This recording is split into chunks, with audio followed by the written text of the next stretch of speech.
कल आपने श्रवण किया, रामचंद्र जी ने रावण को समाप्त कर दिया। रावण वीर गति को प्राप्त हुआ रणभूमि में युद्ध करते करते। मंदोदरी आदि पट रानियाँ आकर विलाप करती हैं, कहती हैं, हे नाथ, तब बस विधि प्रपंच पर सब नाथा, सभय विदिश नीति ना बही माथा। अब तब सिर भुज जुम्बक खाही, राम विमुख यह अनुचित नाही। मंदोदरी विलाप करती है और उत्तम बात कहती है, हैं? पहले तो कहा प्रभु मैं आपको समझा रही थी, आप माने नहीं, हे प्राणनाथ, हे प्रीतम, परंतु जो आपकी अवस्था हुई है ये अवस्था अनुचित नहीं है, उचित ही है। क्यों उचित है? कहती हैं कि राम विमुख यह अनुचित नहीं। आपकी बड़े बड़े किलों को जीता, दिग्गजों को जीता, आज यह त्रिभुवन विजेता रणभूमि में धूलि में मिला पड़ा है, यह अनुचित नहीं है। क्यों अनुचित नहीं है? क्योंकि राम से विमुख है। किसी राम से विमुख व्यक्ति का अगर दुर्दशा हो रही हो तो उस पर दया नहीं दिखाना चाहिए। क्यों? कि राम से विमुख है, भक्ति से विमुख है, कृष्ण से विमुख है, गुरु भक्ति से, संत भक्ति से, वेद भक्ति से विमुख है। अगर कोई व्यक्ति गौ माता की पूजा नहीं करता है, माता पिता की सेवा नहीं करता है और किसी की सेवा मत करे, लेकिन अगर राम कृष्ण की भक्ति से विमुख है और उसकी दुर्गति हो रही है तो उसकी दुर्गति को वहीं होने देना चाहिए, उस पर दया नहीं करना चाहिए। ये कहना है मंदोदरी का। मंदोदरी कौन है? बोले पंचकन्या हैं, मैं दानव की बेटी हैं। मैं दानव कौन? जो सोने की लंका बनाने वाले थे मैं दानव हैं। लक्षा और युधिष्ठिर का जो किला बनाने वाले थे मैं दानव। ये क्षण मात्र में ही रचना कर देते हैं। तो ऐसे व्यक्ति पर जो हरि से विमुख हो, उसकी दुर्गति हो रही हो, तो भी आपको दोष नहीं मानना चाहिए, देना चाहिए। आपको उसमें से कोई भी दया करने की जरूरत नहीं हो, उसको दुर्गति भोगने दो। ऐसा कौन कह रहा है? मंदोदरी कह रही है अपने पति को, चाहे आपका कितना प्रिय ही हो, आपका दोस्त हो, आपका माता हो, पिता हो, भाई हो, बंधु हो, कोई भी हो, अगर राम भक्ति से, कृष्ण भक्ति से विमुख है तो उसकी दुर्गति होने दो, उसकी दुर्गति पर तरस मत खाओ, दया मत करो। बोल वृंदावन बिहारी लाल की। ऐसा कौन कहती? अपने पति को कह रही हैं। कौन? मंदोदरी जी कह रही हैं। और क्या कहती है सुन लो। हे नाथ, विधाता की सारी सृष्टि तुम्हारे बस में थी, लोग पार्षदा आपसे भयभीत रहते थे, हैं? आपको मस्तक नवाते थे सब, लेकिन अब क्या हुआ? अब तब सिर भुज जम्बू खाई। वही सिर जिसको, जो सिर तीनों लोकों में सबसे ऊपर रहता था, जिसके चरणों के सामने सब मस्तक झुकाते थे, अब क्या होगा? अब तुम्हारे सिर भुजाओं को गीदड़ खा जाएंगे, और गीदड़ खा जाएंगे। और हे स्वामी, आपके शरीर को चील नोच नोच के खाए, कुत्ते गीदड़ खाएं, ऐसा खाना ही चाहिए, ऐसी दुर्गति आपके शरीर को होना ही चाहिए। क्यों? क्योंकि राम विमुख यह अनुचित नाही, राम विमुख यह अनुचित नाही। तब अब तब सिर भुज जम्बुक खाही। कहते हैं आपके तन को, आपके सिर भुजाओं को अगर जम्बुक यानी सियार खाते हैं तो खाना चाहिए, क्योंकि आपका यह शरीर राम भक्ति से विमुख था, संत भक्ति से विमुख था। आपने बहुत द्रोह किया जीवों से, इसलिए आपकी दुर्गति होनी चाहिए। बताओ, इतना बड़ा धनवान, शिव को पूजने वाला, शिव को प्रसन्न करने वाला, शिव को गुरु मानने वाला, शिव का शिष्य रावण अधर्म किया, तो अंत में इसके शरीर को क्या खा रहे हैं? कुत्ते बिल्ली खा रहे हैं। और देखो, इस संसारी कलयुगी मनुष्य अगर जीवों से द्रोह करे, अन्याय करे, अधर्म करे, तो इसके शरीर में अगर कीड़े पड़ भी जाएं तो कौन सी बड़ी बात हैं।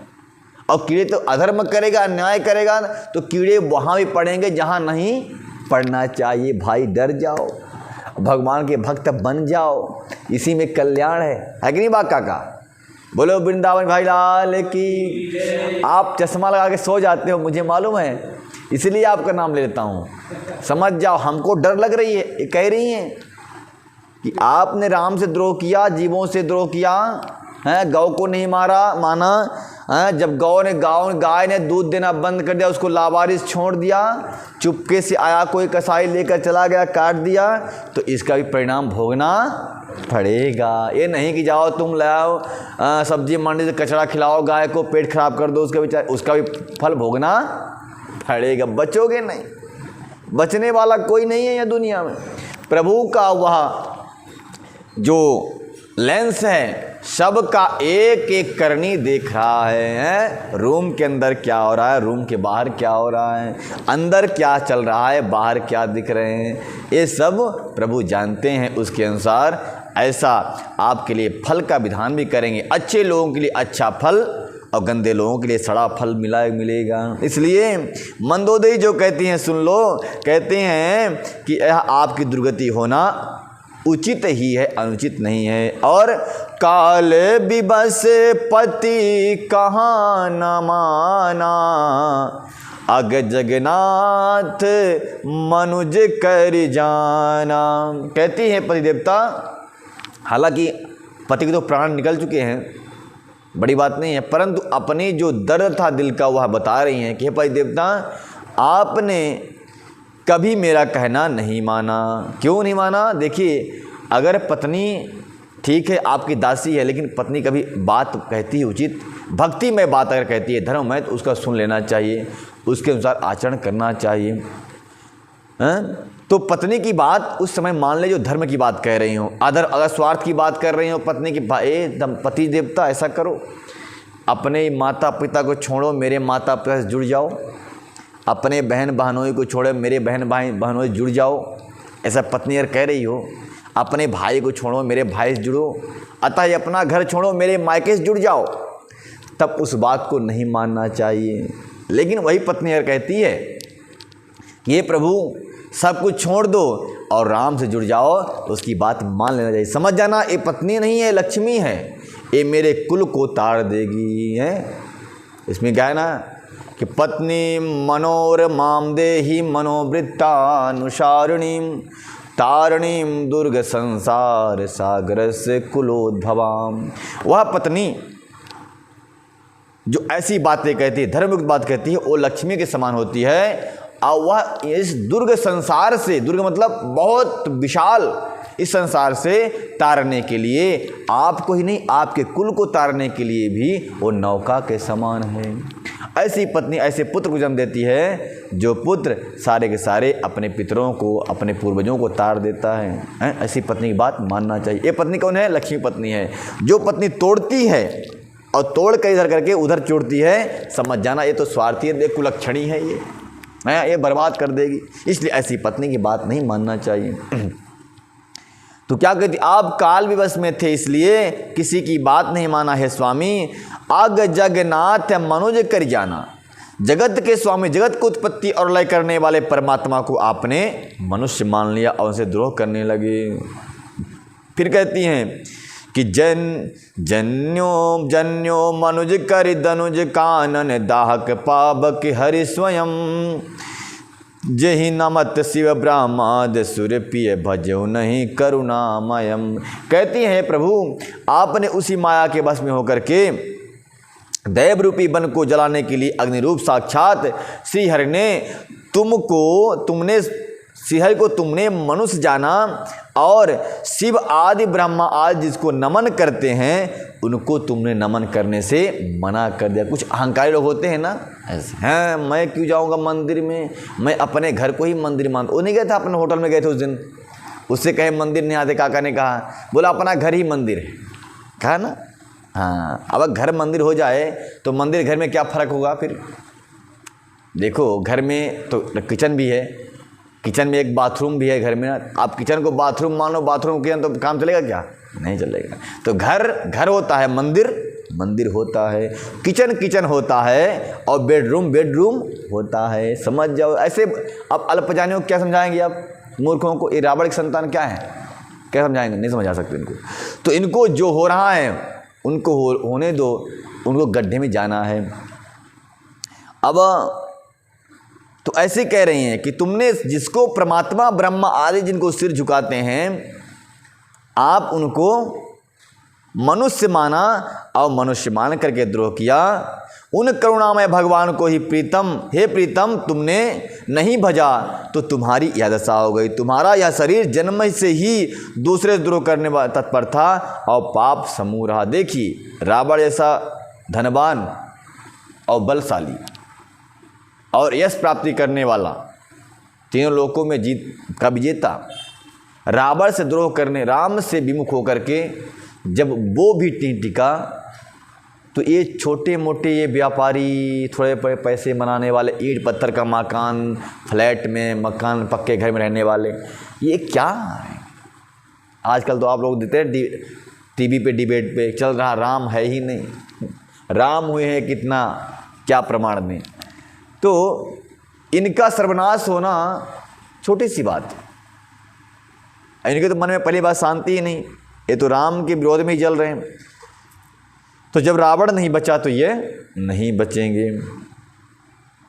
तो कहती मंदोदरी, इतने पर भी जिन निर्विगा राम ने तुमको अपना धाम दे दिया, उनको मैं नमस्कार करती हूँ। कल आपने सुना था ना कि रावण की मृत्यु के पश्चात उसके शरीर से एक ज्योति निकली, आत्मा निकली और प्रभु राम के मुख के द्वारा उनके ही अंदर प्रवेश कर गई। यानी कि राम ने उनको अपना धाम दे दिया। मरते वक्त जिसके राम सम्मुख हों, भला उसको नरक में जाना पड़ सकता है क्या? नहीं जाना पड़ सकता। उसको तो अपना धाम दे दिया। धाम देने के बाद अब क्या होता है, इधर सुन ले कि आहो नाथ रघुनाथ सम कृपा सिंधु नहीं आन, जोगी वृंद दुर्लभ गति तो ही दीन भगवान। मंदोदरी कहती है, आहा कितनी सुंदर बात है, हे नाथ रघुनाथ जी के समान इस दुनिया में दया का समुंदर कौन होगा? क्यों? कोई दूसरा नहीं है जिन भगवान ने तुमको यह गति दी है जो बड़े बड़े योगियों को भी दुर्लभ होती है। योगी लोग क्या करते हैं? बोले अन्न का त्याग। सर्वप्रथम जब योगी योग में परिनिष्ठित होता है, योग के मार्ग में चलता है, तो पहले तामसी वस्तु त्याग करता है। क्या? लहसुन प्याज, जो साधारण में कल्चर में चलने वाली है, लोगों में साधारण लोग खाया करते हैं, इसका त्याग। फिर बुरे कर्मों का त्याग, बुरी संगति का त्याग, बुरी सोच। फिर धीरे धीरे अन्न का त्याग, फिर जल का त्याग, समाधि, ध्यान, धारणा, योग, फिर एकांत सेवन, संग का त्याग, संग मतलब समूह का त्याग, एकांत सेवन, एकांत रहना और कम से कम बोलना, ये योगियों का स्वभाव है। जो ज़्यादा बकबक करता है वो योगी नहीं होता, वो साधक नहीं हो सकता। जो कम से कम बोलता है, 100 बात की एक बात में बोल दे, वो साधक। क्योंकि सोचता है कि 10 बात बोलेंगे वो टाइम जाएगा, तब तक मेरी माला हो जाएगी 2-4, ऐसा। तो वो साधक, तो वो योगी जो इतना त्याग करने के बाद आपकी गति को, आपके धाम को प्राप्त करना उनके लिए भी कठिन होता है। उसी गति को आपने इस राक्षस को दे दिया, अधमी को दे दिया, क्या कारण हो सकता है प्रभु? तो बोले तेरी भाग्य धन है। आह कितने अच्छे हैं प्रभु, कितने दयालु हैं। ऐसा कौन कहा? मंदोदरी। गोस्वामी जी कहते हैं, अब गोस्वामी जी इस बार फिर से मंदोदरी का नाम ले रहे हैं कि मंदोदरी बचन सुनी काना, सूर्य मुनि सिद्ध सब ही सुख माना, अज महेश नारज सनकादि, जेर मुनिबर परमार्थवादी। कहते हैं अज यानी कि ब्रह्मा जी, महादेव नारद,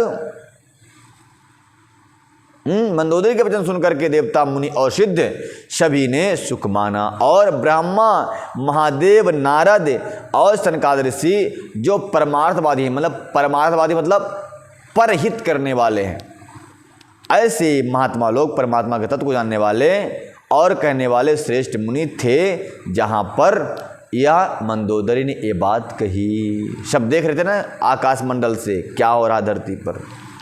तो भरी लोचन रघुपति निहारी, प्रेम मगन सब भय सुखारी। रुदन करते देखी सब नारी, गयहूँ विभीषण मन दुख भारी। रुदन करते देखी सब नारी, गयहूँ विभीषण मन दुख भारी। जब विभीषण जी ने देखा हैं कि मेरी ये भाभी हैं रो रही हैं, स्त्रियाँ सब रो रही हैं, विभीषण जी ने मन में बड़ा भारी दुख हुआ और वे उनके पास चले गए। वे सभी रघुनाथ जी को नेत्र भरकर निराकर प्रेम मग्न हो गए और अत्यंत दुखी हुए। अपने घर की सब स्त्रियों को रोती हुई देख करके विभीषण जी ने उनको बुझाया, समझाने के लिए पहुँचे। कृपा दृष्टि प्रभु ताहि बिलोका, करहु क्रिया परिहरि सब शोका। कीन क्रिया प्रभु आयसु मानी, विधिवत देश काल जिय जानी। प्रभु ने आज्ञा दिया है विभीषण, अपने रीति के अनुसार, कुल रीति के अनुसार, वेद रीति के अनुसार और देश रीति के अनुसार आप रावण का अंत्येष्ट क्रिया करो, अंत्येष्ट क्रिया कर दो और शोक को त्याग दो। प्रभु की आज्ञा पाकर और हृदय में देश काल और का विचार करके विभीषण जी ने वही काम किया। मंदोदरी आदि सब दे तिलांजलि जाहि, भवन गई रघुपति गुण गण बरनते मन माहि। मंदोदरी आज सब रानियाँ रावण को तिलांजलि दे करके मन में रघुनाथ जी का गुण समूह का वर्णन करती हुई महल में गई हैं। राम जी का भजन करती हुई, राम का स्मरण करती हुई वह भजन करती हुई अपने महल में चली गई। फिर क्या हुआ? आई विभीषण पुन सिर नायो, कृपा सिंधु तब मनुज बुलायो। तुम कपीस अंगद नल नीला, जाबो बंत मारुति नल शीला। विभीषण ने आकर के भगवान के चरणों में सिर झुका दिया। कृपा सिंधु राम जी तब अनुज सहित बुलाए और क्या हुआ? कपीस और अंगद नल नील को, जाबन सहित मारुति नल शीला, इन सबको बुला लिया। फिर क्या हुआ? गोस्वामी जी वर्णन करते हैं कि सब मिल जाहूँ विभीषण साथा, सारे हूँ तिलक कहूँ रघुनाथा। पिता बचन मैं नगर न आयहूँ, आप सर से कपि अनुज पठायहूँ। राम जी कहते हैं कि हे जावंत, हे विभीषण, हे हनुमान, हे अंगद, हे नल और नील, हे लक्ष्मण कुमार, जाओ लंका में जाकर विभीषण का राज तिलक कर दो। राज तिलक करने के लिए मैं नहीं जा सकता क्योंकि पिता की आज्ञा है कि किसी नगर में नहीं जाना है तुम्हें, इसलिए तुम जाओ। जब विभीषण जी राजा बन जाएंगे और राजा जब आज्ञा देगा तभी लंका के अंदर रहने वाली संपत्ति वो हमको दे सकता है। राजा के बिना अगर लिया जाएगा संपत्ति को, सीता को, तो हम भी चोर कहलाएंगे क्योंकि राजा नहीं है, तो सीता उनके अंडर में है राजा के, उनकी आज्ञा के बिना काम नहीं हो सकता। इसलिए जाओ जाओ जाओ, चले जाओ। तो तुरंत चले कपि सुनि प्रभु बचना, कीन जाए तिलक की रचना। सादर सिंहासन बैठारे, तिलक सारी आस्तुति अनुसारी। प्रभु के वचन के अनुसार सब पहुंच गए और तिलक की रचना करने लगे, तिलक की व्यवस्था करने के लिए लगे। राज तिलक कैसे होगा? फिर राज्य अभिषेक हुआ। राज्य अभिषेक में बहुत सारे कई गंगा जल, कई नदियों का जल, वनस्पतियाँ, दूध, दही, शहद इत्यादि लाना पड़ता है। राज तिलक देवता की तरह राज तिलक करना पड़ता है। तो आदर सहित विभीषण को राज सिंहासन बिठाया और राज तिलक करके स्तुति की। जोरी पान सबहि सिर नाये, सहित विभीषण प्रभु पहि आए। तब रघुबीर बोल कपिलीन, कही प्रिय बचन सुखी सब कीन्हे। सभी ने हाथ जोड़कर सबको सिर निभाए, रांतर विषय सहित सब प्रभु के पास आ गए और प्रभुनाथ जी ने बानरों को बुला लिया और प्रिय वचन कहकर उनको सुखी किया। राम जी क्या कहते हैं, देखिए ये अनुष्टुप छंद में, किए दुखी कही बन सुधा सम बल तुमरे रिपुहायो, पायो विभीषण राज त्यों पुर जासु तुमरो नित नयो, मोहि सहित शुभ कीरति तुम्हारी परम प्रीत जो गाई हैं, संसार सिंधु अपार पार प्रयास बिनु नर पाई हैं।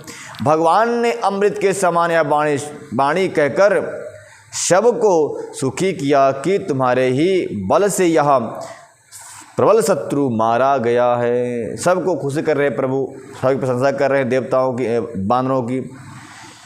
कहते जो लोग मेरे सहित तुम्हारी शुभ कीर्ति को परम प्रेम के साथ गाएंगे या सुनेंगे, वे बिना ही परिश्रम के इस अपार संसार सागर से पार हो जाएंगे। संसार सिंधु अपार पार प्रयास बिनु नर पाई हैं। कब पाई हैं? मतलब यह अपार सिंधु को यह नर संसार के लोग बिना प्रयास के पार कर जाएंगे। कब पार कर जाएंगे? जब मोहि सहित शुभ कीरति तुम्हारी परम प्रीत जो गाई हैं, जो मेरे साथ में जो तुम्हारी कीर्ति है, यश है, श्रम है, परिश्रम है, जो तुमने किया मेरे साथ इस युद्ध में, इस गाथा को जो गाएंगे, सुनेंगे, मनन करेंगे, ऐसे नरगण, ऐसे संतगण बिना प्रयास के ही सागर को पार कर जाएंगे, भवस के पार हो जाएंगे। प्रभु के वचन श्रवण सुनी, नहीं आघात कपि पुंज, बार बार सिर ना बहीं, गहाई सकल पद कंज। देखिए राम जी की यहाँ जो बड़ाई कर रहे हैं बानरों की ना, ये बड़ाई यहाँ से कर रहे हैं, दिल से कर रहे हैं। आजकल आपने देखा वो नेताओं का भाषण में, नेता तो बोलते तो ज़रूर हैं कि तुम बहुत अच्छे हो, बहुत अच्छे हो, पर वो दिल से नहीं बोलते, सिर्फ मुख से बोलते हैं। अब वोट लेने के चक्कर में बोलते हैं। हाँ, राम जी भी एक नायक हैं, समूह के एक आधिपत्य हैं, परंतु ये जो कहते हैं वो करते भी, हृदय से करते हैं। पर राम का समान दुनिया में कौन हो सकता? ये नेता लोग वोट बैंक के चक्कर में यानी दल बदलते रहते हैं, पत्नी बदलते रहते हैं, पति बदलते रहते, कुछ भी करते रहते हैं। नेताओं का क्या है?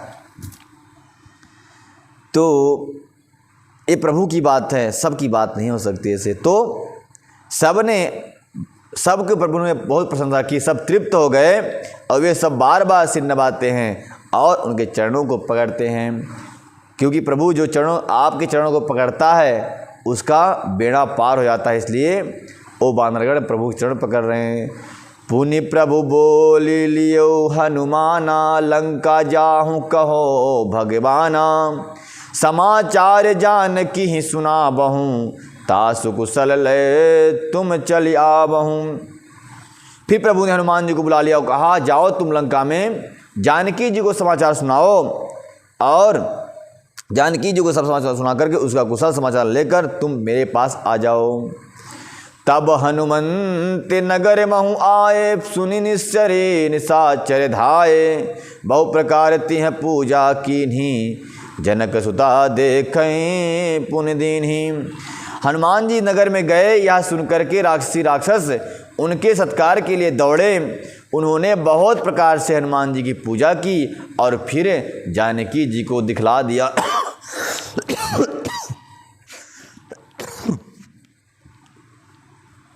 दूरी ते प्रणाम कपि कीन्हा, रघुपति दूत जानकी चीन्हा, बहु कहूँ तात प्रभु कृपा निकेता, कुशल अनुज कपि सेन समेता। हनुमान जी ने देखा जानकी मैया को, दूर से प्रणाम किया। मैया दंडवत दंडवत, हे मैया दंडवत करते हैं हम। माता ने कहा, खुश रहो पुत्र, खुश रहो। जानकी जी ने पहचान लिया है हनुमान जी हैं हमारे सबसे बड़े पुत्र का नाम क्या है? हनुमान जी हैं। माता ने पहले सुत कहा था ना वहाँ पे, अजर अमन गुर निसुत हूँ। सुत मतलब पुत्र। माता जी का पुत्र नहीं है अभी, परंतु हनुमान जी क्या कहा, हे पुत्र, ये बहुत बड़ी बात है, उपाधि। तो कहा, हे पुत्र, मैं पहचान लिया आपको। अब कौन माता है अपने जो पुत्र को न पहचान ले हैं? माता बड़े, सबसे बड़े साइंटिस्ट का नाम माता है, सब कुछ जानती है वो। छोटा सा बच्चा पालने में झूल रहा हो, बड़े रोज तेरे से किलकारी मारी, रोने लगा, मैया जान गई। क्यों रोया? बोले मच्छर ने काटा होगा, देखा तो मच्छर मार के भगाई, मच्छरदानी में सुला दी। फिर रोया कुछ देर बाद, मैं जाने क्यों रोया? बोला भूखा है, दूध पिलाने लगी, चकाचक दूध पी के सो गया। तो मैया ये बात जान जाती है। वो बोलता क्या है पिता नहीं जानेगा, लेकिन वो समझ आए क्या बोल रहा है। पानी के लिए क्या बोलता है वो तो तोतली आवाज़ में कोई समझता नहीं, वो समझ जाती है मैया कि क्या कह रहा है, खाना मांग रहा है, पानी मांग रहा, कपड़ा मांग रहा, क्या मांग रहा। तो ऐसे साइंटिस्ट का नाम मैया। तो मैया कौन सी मैया है जो अपने पुत्र को ना समझ जाए? तो जानकी मैया भी अपने पुत्र को पहचान गई। दूर से, हे हनुमंत लाल, जानती हूँ तुम ही हो, आ जाओ बेटा, आ जाओ आ जाओ। मैया ने कहा, मैं आऊँगा नहीं, आपको चलना पड़ेगा। बोले कहाँ? बोले प्रभु ने बुलाया है। अच्छा, तो जानकी जी को दिखला दिया। फिर क्या हुआ? दूर से देखा, प्रणाम किया, जानकी जी ने पहचान लिया, यह वही रघुनाथ का दूत है। और पूछा, हे तात कहो, कृपा के धाम प्रभु छोटे भाई और बानरों के सेना सहित कुशल से तो है ना। तो हनुमान जी क्या कहते हैं, सुन लीजिए कि सब विधि कुशल कौशलाधीसा, मातु समर जीत्यु दस सीसा, अबिचल राज विभीषण दी पायो, सुन कपि बचन हरस उर छायो। हनुमान जी कहते हैं, माता ने पूछा, कहो बानरी सेना लक्ष्मण कुमार के साथ में प्रभु कैसे हैं? बोले वो सब कुशल है। हे मैया, राम जी प्रभु दशानन रावण को मार करके, जीत करके कुशल हैं और इस लंका नगरी को रावण के, विभीषण के हवाले कर दिया, विभीषण जी को राज तिलक कर दिया।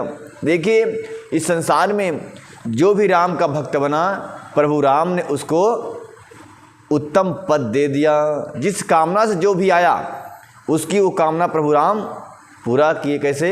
पंडोखर सरकार की तरह, जो भी जाता है जिस काम को लेकर, प्रभु यही कहते हैं गुरुदेव कि जाओ ये काम हो जाएगा। कभी ये नहीं कहा कि तुम्हारा काम नहीं होगा। पंडोखर सरकार ऐसे ही दयालु, राम के समान। जो भी जिस कामना से आया है, बाली या सुग्रीव जी आए थे कामना से, राज्य की कामना से, राम ने उनको कह दिया अर्थात ऐसा ही होगा। विभीषण जी आए, उनको भी राज दे दिया।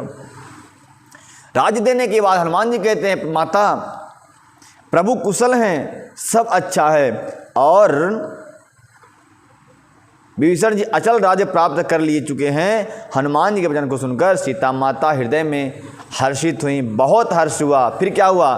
अति हर्ष मन तन पुलक लोचन, सजल कह पुनि पुनि रमा, कहते उलोक त्रलोक महु, कपि किमपि नहीं बनी समा, सुनु मातु मैं पायो अखिल जग राज, आजो न संशयम, रणजीत रिपुदल बंधु जुत पश्यामि, राम रमानामयम। बहुत सुंदर बात कहते हैं हनुमान जी। जानकी जी ने पूछा, हे हनुमान, मैं बहुत खुश हूँ पर उदास भी बहुत हूँ। क्या उदास है माता? बोले प्रभु की जिसने भक्ति की उसको प्रभु ने राज्य दे दिया, लेकिन बेटा तुम्हें क्या दिया, तुम बताओ कुछ। हनुमान जी बड़े सुंदर बात कहते हैं इसमें। जानकी जी के हृदय में अत्यंत हर्ष हुआ, उनका शरीर पुलकित हो गया और नेत्रों में आनंद के आंसू बार बार टपकने लगे और स्तनों को भिगाने लगे। फिर क्या हुआ? हे हनुमान, मैं तुझे क्या दूं? जल छा गया और बोलती हैं, पुत्र। हनुमान बार बार कहती हैं कि हनुमान मैं तुझे क्या दूं? इस राज दे दूं, स्वर्ग दे दूं, स्वर्ग के राज दे दूं, ब्रह्मलोक दे दूं। आज माता बहुत खुश हैं। जो हनुमान जी महाराज अगर कह दें कि माता मुझे ये चाहिए, तो जानकी जी कभी उनको मना नहीं कर सकती, क्योंकि जगत की जननी है, जगत को उत्पन्न करने वाली हैं, जगत के सृजन करने वाली हैं, आदि शक्ति हैं, ये सब कुछ दे सकती हैं। हनुमान जी ने क्या कहा? बहुत सुंदर कहा, हे हनुमान तुझे क्या दूं? इस वाणी का समाचार सुनते ही मेरे कान तृप्त हो गए हैं। इस वाणी समाचार के समान तीनों लोकों में और कुछ भी नहीं है। हनुमान जी ने कहा कि माँ आप मुझे क्या देंगी? बोले जो मांग लो तुमको वही दे दूंगा। इस तीनों लोकों में तुम्हारे इस संदेश के बराबर कुछ भी नहीं है, जो मांगो वही तुम्हें मिलेगा हे हनुमान। हनुमान ने कहा हे माता सुनिए, मैंने आज निसंदेह सारे जगत का राज्य पा लिया, सारे जगत का राज्य पा लिया। क्यों? कि मैं जो रण में शत्रु सेना को जीत करके भाई सहित निर्विकार श्री राम जी को देख रहा हूँ, इसी से मानो मैं सारे राज्य, सारे संसार के राज्य को प्राप्त कर लिया। सीता मैया कहती हैं कि सुनु सुत सद्गुण सकल तब हृदय बसहूँ हनुमंत, सानुकूल कौशलपति रहूं समेत अनंत। जानकी जी कहती हैं पुत्र सुन, समस्त सद्गुण तेरे हृदय में बसें। वाह वाह क्या बात है। और हे हनुमान, शेष लक्ष्मण जी सहित कौशलपति प्रभु सदा तुम्हारे तुम पर प्रसन्न हो और सारे सद्गुण तुम्हारे हृदय में निवास करें। वाह वाह, इतना सुंदर आशीर्वाद दे दिया। अब इनके सिवा तो राम को कोई और प्रिय नहीं है, प्रिय नहीं है। इसीलिए तो कहते हैं राम जी की हे भरत, भरत जी के पास पहुँचे हनुमान जी, राम जी, और कहते हैं भरत भाई कपि से उड़ने हम नाही, भरत भाई कपि से उड़ने हम नाही। सुन संदेश भानुकुल भूषण, बोल लिए युवराज विभीषण। मारुत सुति के संग सिधावहूँ, सादर जनक सुतालय आवहूँ। बल मर्यादा पुरुषोत्तम श्री राम की जय। तो सूर्य कुल के भूषण श्री राम जी ने आदेश किया कि हे युवराज विभीषण जी, आप जाइए और अपने साथ में हनुमान को ले जाइए, समस्त बंदरों को ले जाइए और सादर जनक सुतालय आवहूँ। जानकी, जनक की सुता यानी जानकी सीता जी को सादर लेके आओ, आदर सहित लेके आओ। तुरत सकल गए जा, तुरत तुरत ही सकल गए जहाँ सीता, से वही सब निश्चरी बिनीता। बेग विभीषण तिहं सिखायो, तिह बहुविधि मंजन करवायो। जब देखते हनुमान जी पहुँचे, विभीषण जी पहुँचे, जानकी जहाँ बैठी हुई थी वहाँ पहुँच कर देखा बड़ी बड़ी स्त्रियाँ राक्षसों की सीता मैया की सेवा में आरती उतार रही हैं। ओम जय अम्बे गौरी मैया, जय श्यामा गौरी तुमको क्योंकि सत्ता परिवर्तन हो गया ना, सत्ता पलट गई, कांग्रेस से बीजेपी आ गई, इसलिए आरती पूजा सब शुरू हो गए मठों मंदिरों में हैं, तो पूजा होने लगी।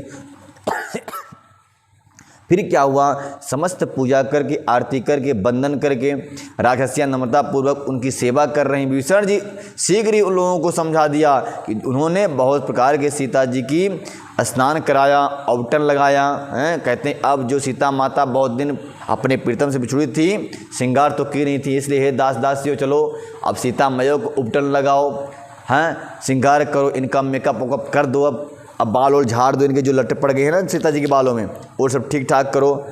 आज्ञा राजा की हो गई। अब सब उनकी सेवा में लगा लगा के वो अंगराग रगड़ने लगी माता जी का शरीर। अब ले गई बावली में स्नान कराने के लिए, बहुत प्रकार से गहने पहनाए और फिर वे एक सुंदर पालकी जाकर ले आए। सीता जी प्रसन्न होकर सुख के धाम प्रियतम श्री राम जी का स्मरण करके उस पर हर्ष के साथ चढ़ गई। सीता जी की तपस्या का फल। बेत पानी रक्षक चहु पासा, चले सकल मन परम हुलासा। देखन भालु किस सविधाय, रक्षक कोप निवारण धाये। चारों ओर हाथों में छड़ी लिए राक्षस चल रहे हैं, माता जी बीच में है, राक्षसियाँ उनकी बॉडी गार्ड बनकर के चल रही हैं। कोई हाथ नहीं लगाएगा बिना परमिशन, क्यों? माता हैं, हाथ लगाओगे दर्शन करोगे पहले दक्षिणा देना पड़ेगा, बिना दक्षिणा काम होने वाला नहीं है। हाथों में छड़ी लेकर चल रहे हैं, सबके मनों में परम उल्लास उमंग है। रीछ बानर सब दर्शन करने के लिए आए हैं। तब राक्षस क्रोध करके उनको रोकने दौड़े हैं। राक्षस बोले अरे माता को छूना नहीं, दिखाना नहीं, चलो पहले निकालो दक्षिणा, तब दर्शन होंगे इधर। तो फिर सब बोले हे प्रभु सब हम दे देंगे, आप तो पहले दर्शन कराओ माता का। कह रघुबीर कहा मम मानहूँ, सीतहि सखा पाय दे आनहूँ। देखहूँ कपि जननी की नाई, बिहसी कहा रघुनाथ गोसाई। जब बानर लोगों ने कहा कि मुझे माता का दर्शन करना है और धरना प्रदर्शन करने लगे, रास्ते में बैठ गए, धरना प्रदर्शन करने के लिए चक्का जाम कर दिए, मैया को देखे हुए जाने नहीं दूंगा। तब राम ने कहा राजा हैं, मान गए बात, बोले ऐसा करो राक्षसगण, माता को पालकी से नीचे उतार दो, वो पैदल ही आएंगी। समस्त वारणगण जननी जान करके माता का दर्शन करना चाहते हैं, तो उनको आने दो मेरे पुत्रों, आने दो। हैं मेरा यह कहना मानो, सीता को पैदल लाओ, जिससे बानर सब इनकी माता की तरह देख लें। गोसाई श्री राम जी ने हंसकर ऐसी वचन कहे। तब सुनि प्रभु बचनु भालु कपिहर से, नबते सुमन सुमन बहुबर से। सीता प्रथम अनल महु राखी, प्रगट की चाह अंतर साखी, प्रगट की चाह अंतर साक्षी। प्रभु के वचन सुनते ही सारे बानर भालू हर्षित हो गए। प्रभु ने देखो मेरे मन के अनुसार काम कर दिया, यही फल है। देखो प्रभु के समर्पित होकर बानरों ने युद्ध किया था, उन्होंने काम किया, तो आज राम भी जब उनके मन की इच्छा पूरी करने की बात आई तो कह दिया बानरों की मन की इच्छा पूरी होनी चाहिए, सेवा का यही फल है। अभीष्ट फल की प्राप्ति होने वाली है इनको। बोले मैया का दर्शन हो जाएगा। आकाश के देवताओं ने बहुत से फूल बरसाना शुरू किया और सीता जी के असली रूप को पहले अग्नि में रखा गया। सीता जी पैदल आई तो राम ने कहा इसको अग्नि में रख दो। पहले अग्नि में रखा गया था, अब भीतर के साक्षी भगवान उनको प्रकट करना चाहते हैं, यानी कि सीता को अग्नि में प्रवेश कराना चाहते हैं। ते ही कारण करुणानिधि कहे कछुक दुर्वाद, सुनत जातु धानी सब लागी करो विषाद। जो प्रभु ने सीता मैया को पहले अग्नि के हवाले किया था, अब अग्नि देवता से अपनी प्रिय पत्नी सीता को लेने के लिए राम ने कुछ दुर्वाद कहे जो सबको अच्छे नहीं लगे हैं। इस कारण करुणा के भंडार श्री राम ने लीला से कुछ कड़े वचन कहे, जिससे सुनकर सब राक्षसियाँ विषाद करने लगी। सीता माता अग्नि में कैसे प्रवेश करेंगी सोचने लगी। प्रभु के बचन शीश धर सीता, बोली मन क्रम बचन पुनीता। लक्ष्मण हो धर्म के नेगी, पावक प्रगट करहूँ तुम बेगी। प्रभु के वचन को सिर चढ़ा करके मन वचन और कर्म से पवित्र सीता जी बोली, हे लक्ष्मण तुम मेरे धर्म के नेमी धर्म आचरण में सहायक बनो और तुरंत आग तैयार कर दो। उन्होंने आदेश किया, सीता जी को राम ने आदेश किया कि तुम अग्नि में प्रवेश करो। तो सीता माता ने अपने छोटे देवर लक्ष्मण जी को आदेश किया कि तुम मेरी सहायता करो, तुम अग्नि प्रकट लाओ, क्योंकि देवर सेवक भी होता है, भाई भी होता है और पुत्र भी होता है। माता का जितना अपने पुत्र पर बल होता है आदेश करने के लिए, ये काम करो वो काम करो, उतना सब पर नहीं होता। सीता माता लक्ष्मण कुमार को पुत्र के समान मानती है, इसलिए कहा है लक्ष्मण कुमार ये काम अग्नि प्रकट करने का काम तुम्हारा है, तुम लाओ, तुम मेरे धर्म की आचरण में मेरी सहायता करो और तुरंत आग तैयार कर दो। सुन लक्ष्मण सीता के बानी, बिरह विवेक धर्म नित्य जानी। लोचन सजल जोल कर राऊ, प्रभु सन कछु कहीं सकत न ओ। प्रभु सन कछु कहीं सकत। लक्ष्मण कुमार जी बड़े चिंतित हुए हैं सीता जी की प्रिय विवेक, धर्म और नीति से सनी हुई वाणी सुन करके लक्ष्मण जी के नेत्रों में विषाद के अश्रु आ गए। जल भराया वो दोनों नेत्र, दोनों हाथ जोड़े खड़े रहे। वे भी प्रभु से कुछ कह नहीं सकते। प्रभु का आदेश लक्ष्मण कुमार भी काट नहीं सकते, क्योंकि जानते हैं प्रभु ये मर्यादा पुरुषोत्तम है, जो भी कुछ करेंगे मर्यादा होगी। लेकिन लक्ष्मण कुमार जी बड़े दुखी हुए कि माता सीता अग्नि में प्रवेश करेंगी तो क्या होगा, इसलिए रोने लगे। देखि राम रुक लक्ष्मण धाये, पावक प्रगट काट बहुलाए। पावक प्रबल देखि भय देहि, हृदय हरसि नहीं भय कछुतेहि। सीता माता ने अपने पति की आज्ञा स्वीकार करके उस अग्नि में प्रवेश कर गई। आज की स्त्रियां नए बच्चा बोलेंगी मैं मौलिक अधिकार है, आप मुझे अग्नि में डालोगे, मैं महिला आयोग के पास जाऊंगी और तुमको अंदर करा दूंगी। देख लो भाई, इन्हीं को सीता माता कहते हैं। जगत अगर किसी की वंदना करता है, लोग कहते हैं, आजकल बड़ी आश्चर्य की बात मुझे लगती है, इज्जत करो इज्जत करो इज्जत करो। किसकी? बोले स्त्रियों की इज्जत करो। बोलो बताओ कि इज्जत तो उसकी होती है जो इज्जतदार होता है। इज्जत कभी मांगना नहीं पड़ता, मांगने से तो भीख भी नहीं मिलती संसार में। इज्जत कराना है, अपनी सम्मान प्राप्त करना है तो उस सम्मान के लायक बनूं। अब पोजोगे मैं शॉर्ट कपड़े पहन करके हैं जंघा दिखाऊं, लोग मेरी इज्जत करेंगे हैं, तो इज्जत होने वाली नहीं है। और ये पौली, ये क्या बोलते हैं आप लोग उसको, घुटने के नीचे वाला जो भाग होता है, क्या बोलते हैं उसको? पौली बोलते हैं ना, पंडली। उसके ऊपर से आजकल पैंट बहुत चल रहे हैं 2 फुट ऊपर पैंट।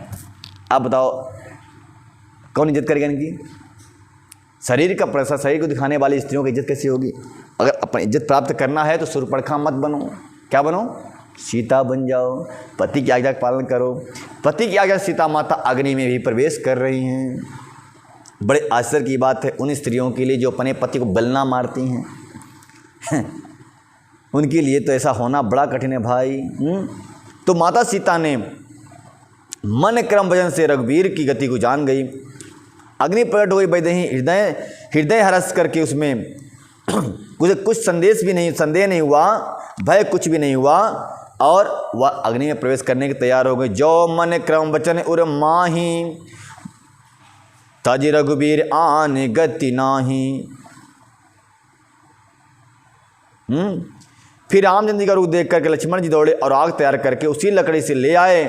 अग्नि में की खूब अग्नि बढ़ गई। जानकी जी के हृदय में हर्ष हुआ, उन्हें भय कुछ भी ना हुआ।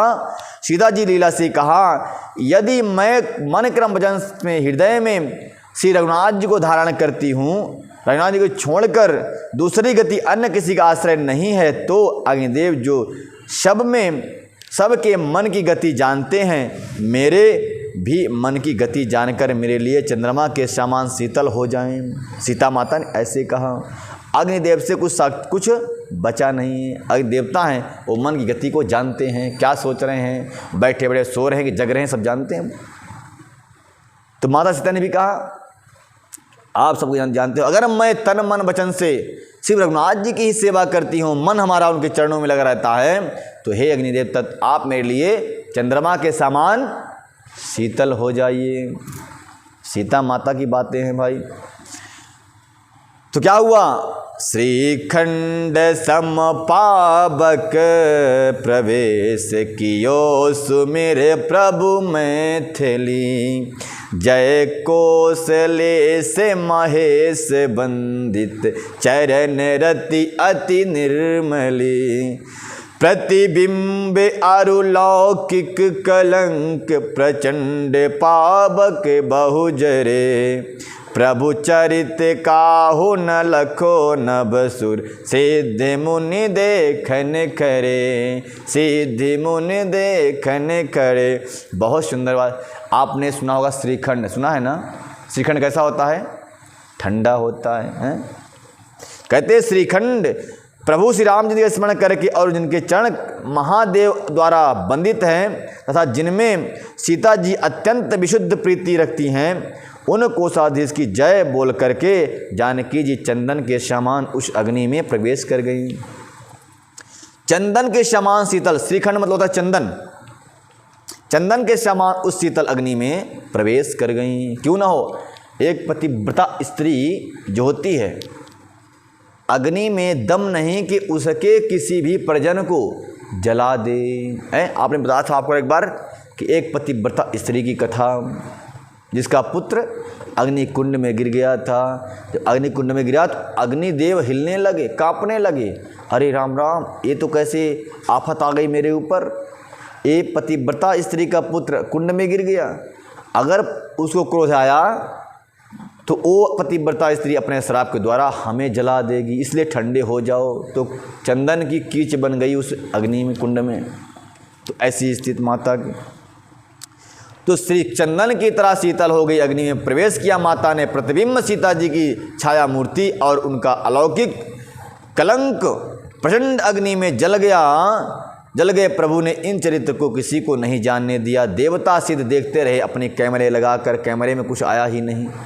प्रभु की ये महिमा, अलौकिक महिमा किसी के भी कैमरे में नहीं लगाया। बड़े बड़े संत महंत विद्वान और कौन बैठे भाई, हाँ, देवता सिद्ध और मुनि सब जो है देखते रहे आकाश में खड़े होकर। किसी की लेंस में, कैमरे में ये बात रिकॉर्ड नहीं हुई। कैमरा समझते हैं, कैमरा एक कैमरा, दो कैमरा भगवान ने दिया है आपको, आपने देख लिया, रिकॉर्ड होगा यहाँ बुद्धि में। हा, उसने हमको ऐसा दिखा था, कैसा किया था। तो ये परमात्मा का बनाया हुआ कैमरा है। तो इस प्रकार से फिर क्या हुआ, धरि रूप पावक पान गहि श्री सत्य श्रुति जग विदित जो जिम क्षीर सागर इंदिरा राम ही समर्पी आन सो राम बाम विभाग रजति रुचिर अति शोभा भली नभ नील नीरज निकर मानव कनक पंकज की कली। वाह, क्या सुंदर वर्णन कर रहे हैं प्रभु कि तब अग्नि ने शरीर धारण करके वेदों और जगत की प्रसिद्धि वास्तविक श्री सीता जी का हाथ पकड़ करके उन्हें श्री राम जी को वैसे ही समर्पित किया जैसे क्षीर सागर ने विष्णु भगवान को लक्ष्मी जी को समर्पित किया था। लक्ष्मी जी कौन है? क्षीर सागर की पुत्री। उसी प्रकार से, जिस प्रकार से एक पिता अपने पुत्री का वर्ण किसी दामाद के हाथों में हाथ पकड़ा देता है और बोलता है आज से आप ही इसके स्वामी हो, सेवक सब हो, उसी प्रकार से अग्निदेव ने प्रकट हुए लेकर सीता को और राम जी के हाथों में उनका हाथ पकड़ा दिया। प्रभु आप ये अपनी अमानत संभालिए, मैंने तो बहुत रक्षा किया इनका। तो वो सीता जी राम जी के बाम भाग में विराजती हुई हैं। स्त्री को हमेशा अपने पति के बाम भाग में, पूजा के समय दाहिने भाग में, तो बाम भाग में विराजना चाहिए। और उनकी उत्तम शोभा अत्यंत ही सुंदर थे। मानो नए नए खिले हुए नीले कमल के पास सोने की कमल की कली सुशोभित हो रही हो। है नीला कमल कौन? प्रभु राम जी। सीता जी गोरी गोरी, राम जी श्यामल श्यामल। राम जी श्यामल कमल के समान, नीले कमल के समान, और सीता जी स्वर्ण कमल के समान हैं। गोस्वामी जी वर्णन करते हैं जैसे नीले कमल के पास में कोई सोने की बनी हुई कमल की कोई कली पड़ी हो, ऐसी सीता राम जी की सुंदर शोभा हुई। फिर क्या हुआ? बरसहि सुमन हर से सुर बाजहि गगन निशान गाबहि किन्नर सुर बधू नाच चढ़ी विमान। कहते हैं इस प्रकार से सुंदर कथा को देखकर, दृश्य को देख करके देवता हर्षित होकर के आकाश से पुष्पों की वर्षा करने लगे और आकाश में डंका बजने लगे, किन्नर गाने लगे और विमानों पर चढ़ करके अप्सराएं नाचने लगी। टिकटॉक पे वीडियो नहीं बना रही हूँ, ऐसे नाच रही हैं मस्त। जनक सुता समेत प्रभु शोभा अमित अपार देखी भालु कपिहर से, जय रघुपति सुख सार। जनक जानकी जी और श्री के साथ में राम जी को बैठे हुए देख करके बानरों को अत्यधिक सुख मिला, आनंद मिला। ओ बानर भालू श्री राम जी की जय जयकार करने लगे, बोलने लगे रघुनाथ जी की जय हो, श्री रामचंद्र जी की जय हो और सीतापति की जय हो, मर्यादा पुरुषोत्तम की जय हो। इस प्रकार जय जयकार करते हुए कहने लगे, क्या कहते हैं गोस्वामी जी, तब रघुपति अनुशासन पाई, मातल चलेऊं चरण सिरुनाई, आए देव सदा स्वार्थी, बचन कहाई जनु परमारथी। अब देव क्या हुआ, तब रघुनाथ जी की आज्ञा पाकर इंद्र का सारथी मातल उनके चरणों में सर नवा करके रथ लेकर के चला गया। तदनंतर देवता लोग आए। कौन देवता इसमें लिख रहे हैं गोस्वामी जी कि आए देव सदा स्वार्थी, स्वार्थी लोग आ गए वहाँ पर राम जी के पास। देवता स्वार्थी होते हैं ना, स्वार्थी देवता आ गए और क्या बोले, स्वार्थी देवता आए हुए ऐसे वचन कह रहे मानो बड़े परमार्थी हूँ।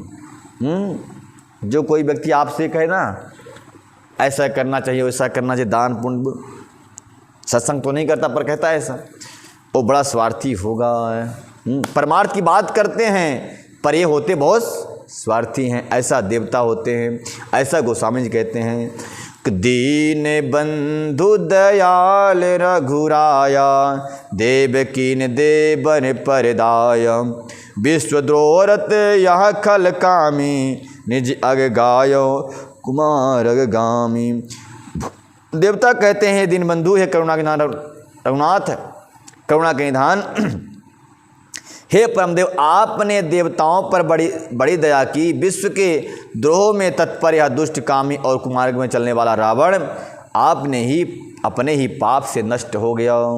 और तुम समरूप ब्रह्म अविनाशी, सदा एक रस सहज उदासी, सकल अगुण अज अनघ अनाम, अजित अमोघ शक्ति करुणाम।